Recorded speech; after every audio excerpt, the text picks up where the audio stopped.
सध्या सर्वच क्षेत्रांना महागाईची झळ बसत आहे। वर्षभरात प्रॉपर्टी टॅक्स, लाईट बिल आणि पाणीपट्टी दरामध्ये सुद्धा वाढ झालेली आहे आणि त्यामुळे कोल्हापूर जिल्ह्यातील नाभिक समाजानं केस आणि दाढीसाठी 20% दरवाढ करण्याचा निर्णय घेतलाय। आजपासून निर्णयाची अंमलबजावणी होणार आहे, त्यामुळे सर्वसामान्य जनतेच्या खिशाला कात्री बसणार आहे। गेल्या काही वर्षांमध्ये सलॉन व्यावसायिक हे आता त्यांच्यामध्ये मोठे बदल झालेले आहेत, त्यामुळे सलॉन व्यवसायामध्ये मोठी गुंतवणूक करावी लागते। परिणामी दाढी आणि कटिंगचे दर वाढवल्याचं सलॉन व्यावसायिकांनी सांगितलेलं आहे। नाभिक समाजानं दर वाढवलेले असले तरी विविध सलॉन ब्रँड्सचे दर वेगवेगळे आहेत।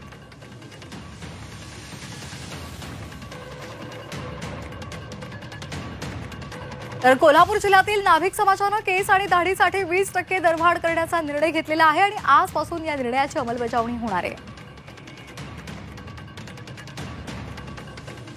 सलॉनचे दर 20% वाढवण्यात आलेले आहेत। महागाई झालेली आहे आणि त्याचबरोबर लाईट बिल सुद्धा वाढलेलं आहे आणि या सगळ्याचा फटका नाभिक समाजाला बसतोय आणि म्हणून दाढी आणि कटिंगचे दर वाढवण्याचा निर्णय घेण्यात आला आहे।